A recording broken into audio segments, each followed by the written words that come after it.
I think, you know, we came 17th last season and it wasn't pretty. I think our last game before the lockdown period was a 4-0 defeat at Leicester. It was dross. It was a Monday night. I was there. The away end was pretty much empty by half time. It was just so depressing.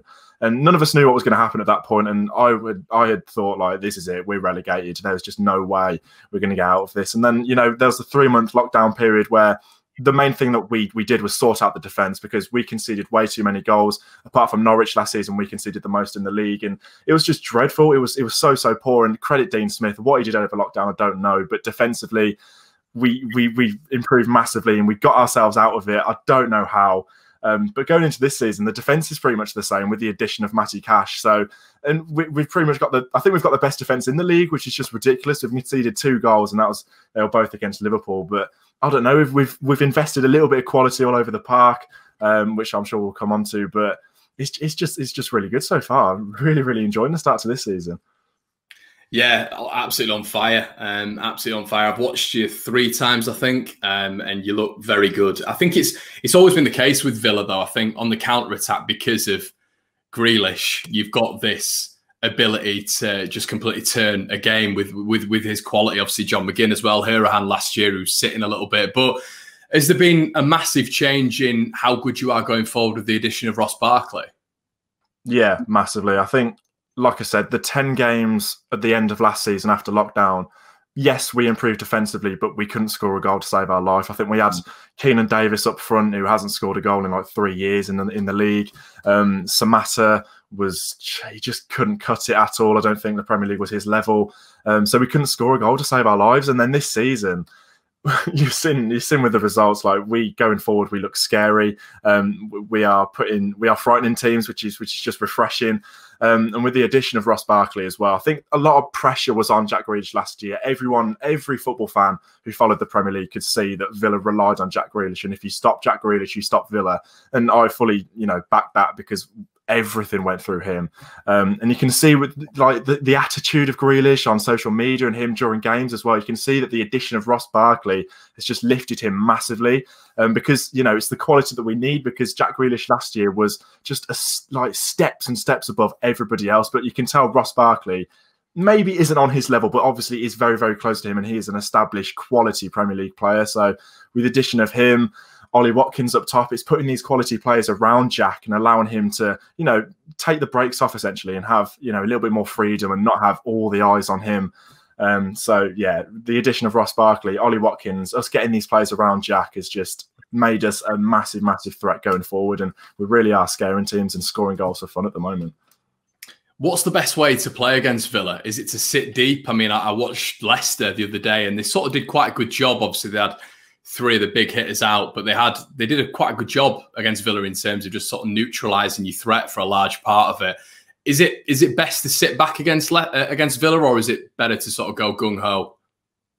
I think if you go gung-ho against Villa, you're asking for trouble. I think, look, Liverpool came to Villa Park, they thought Liverpool came to Villa Park and they thought, oh, it's Villa lads, we'll turn them over, it'll be fine, just play our game and we'll beat them. And, they tried to, you saw the first goal we scored against Liverpool, they tried to play out from the back. Adrian gave it straight to Ollie Watkins, bang, 1-0. So if you try and be fancy and play out from the back, we will punish you, essentially, which I haven't. Like last season, we had chances and chances and chances and just didn't score. But this season, we've been massively clinical, which I think has been a bonus. But I think, yeah, like you said in that Leicester game, they did well. I think they played similar to us. They were very good at the back. Obviously, we scored a 91st minute winner and it was 0-0 up to that point. And I would have taken a 0-0 at Leicester. It's not a bad result at all. So I think you've got to be defensively on your game. I don't know, because I think Villa are very, very good defensively as well. So whether it's just a bit of quality you've got to have out of nowhere, I'm not sure. But look, we've won 4 out of 4. We've conceded 2 goals. I don't know how you play against Villa, because right now we look unstoppable, and it will come to an end. Obviously, it will. We'll get beaten at some point, but right now, I don't know, mate. I mentioned on my tactical breakdown, which you've seen at the end. I don't want to annoy any Villa fans here. I don't. Have you been lucky with some of the injuries of the sides that you played? Yeah, of course we have. I'm not going to sit here and say, oh, no, we've deserved to win 7-2, whatever. Yes, we did. But Yeah, if they had Alisson, we wouldn't have scored that first goal against Liverpool because Adrian made a horrendous mistake. Max, I think the best way of saying it, mate, is I think, and I heard this on, because I listened to the Villa View earlier as well, and I think he put it quite well. He said, when things are going well for you, sort of everything goes well for you, doesn't it? Yeah, absolutely. I think if fans are in the ground and Villa are doing badly, it's an awful place to be. It's the worst place to be. It can be so toxic. I think because Villa fans are so demanding as well, it can be toxic. But when things are going well, there's no better place. Trust me, Villa Park, when it's full and Villa are doing well, it's incredible.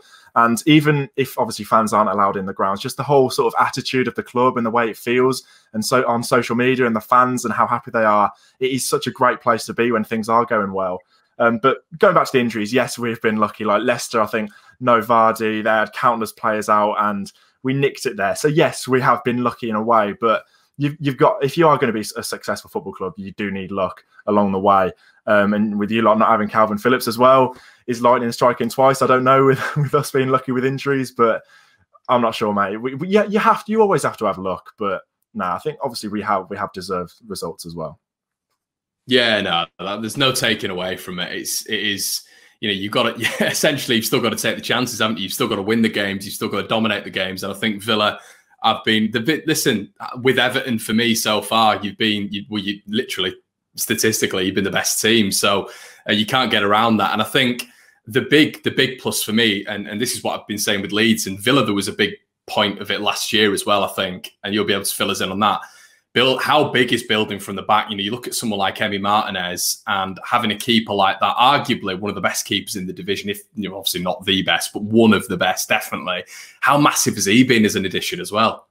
Yeah, huge. I think a lot of people are saying that he has been the signing of the summer. I think last season, we had Tom Heaton and then he got injured and we were playing with Orjan Nyland in goal and he's always been a little bit dodgy. And I think going into the summer transfer window, I think I was a little bit naive. I was like, oh no, we don't need a goalkeeper. We've got Jed Steer. He's okay until Tom Heaton comes back. But I think the addition of Emi Martinez, I didn't think Arsenal would let him go at all. I think they've missed out massively there. Yeah, I know we paid a big fee of, I think it was 20 million, but 100% he's been worth it so far.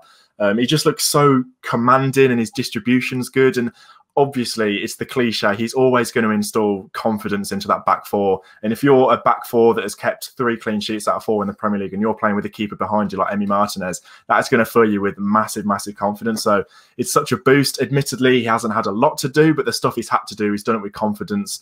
He's just so assured and definitely he's one of the best signings of the summer. He's just fantastic. And I think he's coming into his prime as well. Obviously, you sign a player like that from a top 6 side like Arsenal, you think, oh, he might be over the hill, late 30s, whatever. But we've signed him in his prime. I think he's 27. He's coming into his prime. So how we've done that, I don't know. But it's a fantastic signing and hopefully he can be our number 1 for years to come. Yeah, I mean, to be honest, mate, I don't know what you think, but I sort of rated him over Leno. I thought he was a better keeper than Leno. I just think he's been at Arsenal for what was it, 10 years or something like that. So he's like you say, he's coming into his prime now. So with regards to Leeds, it's been as you know, Max, as it is with Leeds all the time. It's never quiet. It's been absolutely chaos since we've started the Premier League campaign. What have you made of us so far, honestly? I think you've been good. I wouldn't say that I'm shocked about what I've seen. You lot coming up, I think people were saying, are they going to be the best promoted side we've ever seen? And I think that is slightly jumping the gun. I think you look at Wolves a couple of years ago, they got 7th twice in a row. So I think talking about that 4 games into a season is a little bit ridiculous. Sheffield United as well, mate. Yeah, 100%. Sheffield United set the benchmark last season. They were fantastic. But look, I don't think Leeds will get relegated. I think they've got quality all over the park, signed loads of players, spent a lot of money. So you can see the ambitions there. But look, they've been impressive. They're not the side who's going to come up and just defend and try and nick things. They're going to go for it. And I think that's the sort of side you want to see in the Premier League. You want to see sides that are expansive, are going to go to Anfield and trying to get results. And obviously you didn't, but you scored 3 goals there and nearly got something, which is refreshing to see. And it's a sign of a side that is going to be successful in the Premier League. And I think you will. I think you're looking at that 13th, 12th sort of mark. And I think for a promoted side that hasn't been in the Premier League for years, you'd 100% take that. And I think it's sort of a similar mold to Villa. You're going to try and come up and then progress. Obviously, you're ambitious. You spent loads of money. So I think, it's only positive signs for Leeds fans. And And yeah, like I said, you'll be all right this season. You'll be absolutely fine, I think. How do you see Villa setting up against us? Same. I don't think, why would you change a winning formula? I think the team will be exactly the same. I know Ross Barkley had an injury going into the Leicester game. So when he scored, he dedicated it to the medical staff. But I think he'll be absolutely fine. I don't think we'll change anything. I think, we're playing at home. We're going to look to be on the front foot. We're going to look to have a lot of the ball, I think. I don't see why you change anything at all. I don't know why you would. Defensively, absolutely fine. 3 clean sheets out of 4. Like I said, I think, do what we do best. Yeah, and I mean, it's difficult at the minute with Villa, as you've said, to exploit any weaknesses. I mean, scoring so many goals, not letting many in. But if there was to be a weakness, I sort of look at Matt Targett, and I know he's had a good start to the season. Has he been tested that much? I mean, someone like sort of Helder Costa running at him through the entire game, could that potentially pose a bit of a problem for him? Yeah, I think so. I think Matty Cash on the other side has been absolutely fantastic. You would have seen him in the Championship last year. He's been fantastic for us at the start of this season. But if you are going to look at a weak point, I thought Matt Targett was fantastic against Leicester. He was very good. But if you are going to look at a weak point, you'd probably pick it. That's not a dig at Matt Targett, but I can see where you're coming from. And like you said, with Helder Costa running at him, with Ayling going around him as well, he may have been in a little bit of trouble as well. But I know Jack works really well getting back as well. His defensive work has come on leaps and bounds in the last couple of years as well. So they've got a good understanding on the left-hand side, Targett and Jack, and they know how to work together well. So yeah, maybe I can see where you're coming from, but look, defensively we've been fantastic. Famous last words for when we can see 4 on Friday, but no, it's looking good so far. Yeah, I mean, we're having a chat off air, weren't we? And Max will know I'm not as confident about this game, unfortunately. I have been about other games, but I'm not about this one, just because we're just battered with injuries again. And it's not. I mean, like you say, it's measuring expectations as well, mate. A successful season for me is 17th, and I think with clubs like Villa, clubs like Leeds, a lot of people are looking a lot higher than that. And I think just hitting that 17th is where we want to be. And I mean, this the old Bielsa hysteria, the Bielsa hype. I know we were talking about it off air. Obviously, we see it because he's changed us sort of from a laughing stock, really, into a team who is competitive and a good footballing side.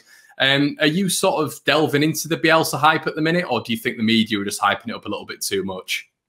Look, he's a fantastic manager. I'm not going to sit here and say he's bog standard, because where he's got you from to where he's got you to and where he's looking to take you to, then look, you've got to hold your hands up and say fantastic manager. But the media hype around Leeds and what we've seen at the start of this season, for an outside perspective, it is just a little bit too much. And look, he may go on, and if he can get you mid-table this season, which is where you're at the moment, that'll be a fantastic achievement, and he will deserve all the praise.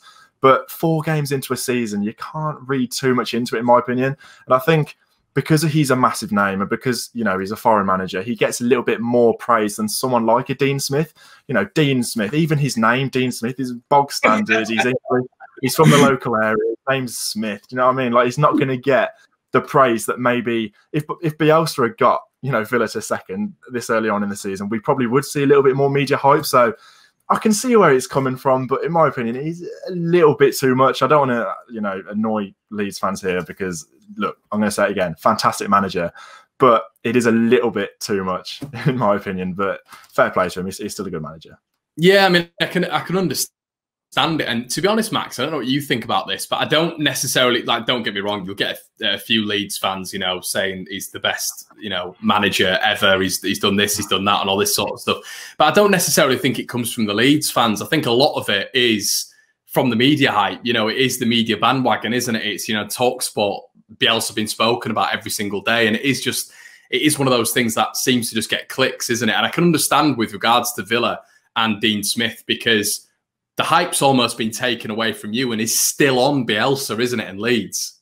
Yeah, 100%. I think it was BBC Sport that tweeted before the Wolves game the other night, "Are Leeds the best side to ever get promoted?" Like, you've played 3 games. Like, I don't see where it's coming from. You've got to wait till the new year at least to fully see how successful Leeds are going to be this season. But yeah, I can see where you're coming from, and I think Dean Smith and managers like that do get overlooked a little bit. because all the attention is on Bielsa and everybody's talking about him and everyone's talking about Leeds because we haven't seen them in the Premier League for so long. And I get that.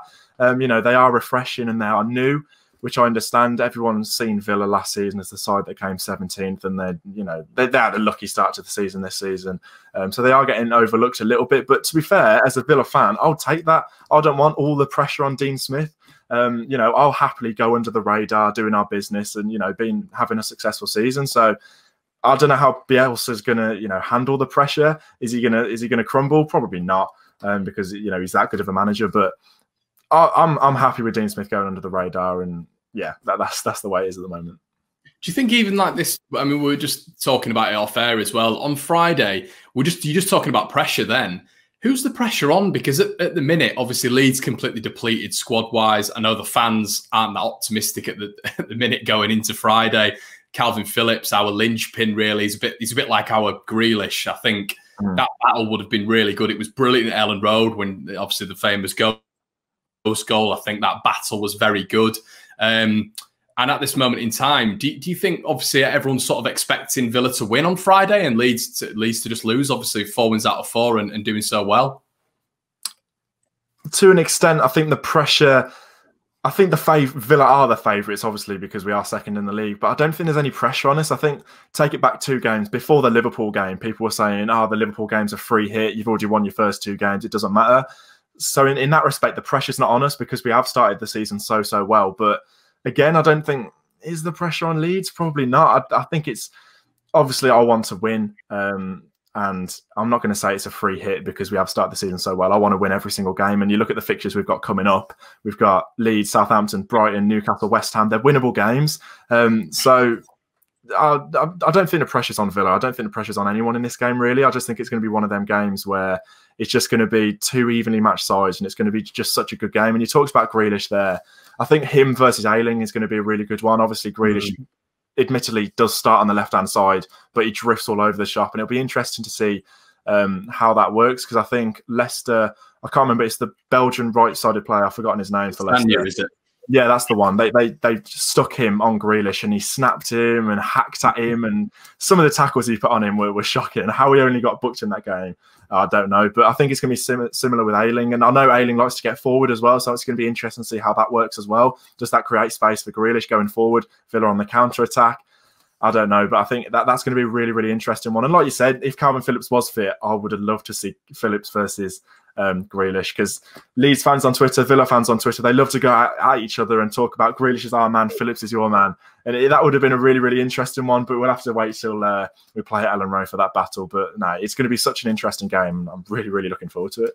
Yeah, mate, it's going to be, hopefully. I mean, we're speaking as well, and are you sort of the opinion that Villa are just going to sort of win this game, or are you sort of turning around? Because when me and you speak, you are always very wary of Leeds, and it is one of those things where, do you think any sort of manager in the division will just be like, you know, oh yeah, we'll beat Leeds, or do you think there's always an awkward element there with how we play? Yeah, there's always an awkward element. You look at it, you went to Liverpool, nearly caused an upset. Man City at Ellen Road, nearly caused an upset, got something out of that game. So whoever plays Leeds, they'll be wary 100%. There's no easy game in the Premier League ever. I know it's a cliche, but yeah, I think some of the Villa fans may be a little bit complacent. Maybe you've got Dean Smith himself says never get too high with the highs, never get too low with the lows. So yeah, us starting the season so fantastically well, there may be an element of complacency. Newly promoted side Leeds at home at Villa Park. It's going to be a walkover. It's not. It's really, really not. I think it's going to be a really, really tight game. Leeds will know what Villa have, and hopefully they won't know how to handle it. But I think it's going to be a tight game. I'd probably take a draw at this point. I probably would. You take a draw? Didn't expect that. I don't know. I really don't know. Maybe it's because I don't want to lose so much. Obviously, we'll go for the win. Because you're on a Leeds channel. maybe. I don't want this to come back and bite me in the arse when we lose. But no, I said that before the Leicester game. I said I'd take a draw, and we won that game. So look, I think we won't sit back. We'll go for it. We'll go for the win, like we will in most games. But I don't know, man. It's going to be such a good one. It's going to be such an interesting one to see how the game sort of pans out. Because will Villa be on top during the game? I don't know. With how Leeds play, is that going to happen with them playing out from the back? Can we capitalise on that? I'm not sure, man. It's going to be so tough. Yeah, mate. Well, we'll end it on that. It's a good way of ending it, really. So your prediction? I've said I'll take a draw. I'm gonna go 1-1. I think obviously our run has got to come to an end at some point, and like I said, with the favourable fixtures we've got coming up, we are going to slip up at some point. I'm not saying 1-1 is slipping up because, like I said, I'll probably take a draw at this point. But yeah, 1-1 for me. And it was, I think, the only, well, I said the only, the glimmer of hope I'm latching onto right now. I remember last time we came to Villa Park. You'll remember that one. But I remember last time we went there and we were absolutely battered with injuries then, and we managed to turn it round. But obviously there was no Grealish then. There's so many different circumstances. But yeah, mate, I guess I've got to go with a 2-1 Leeds win. But I mean, I'm worried about this one. I am worried. I'm not gonna. There's no lying about this. I've said it to everyone who subscribes as well. I'm worried about this one. So yeah, it could go either way. But yeah, mate. Well, thank you so much for coming on. The return of the Max. Hopefully, we'll see you again soon, mate. You know, I think everybody's missing you. So yeah, thanks so much for joining, guys. And make sure you slap a like on the video. Go check Max out, because even though he's not uploading regularly, I'm sure he will do soon, and his content is brilliant. So go check Max out. And yeah, cheers, guys. And we'll see you in a bit.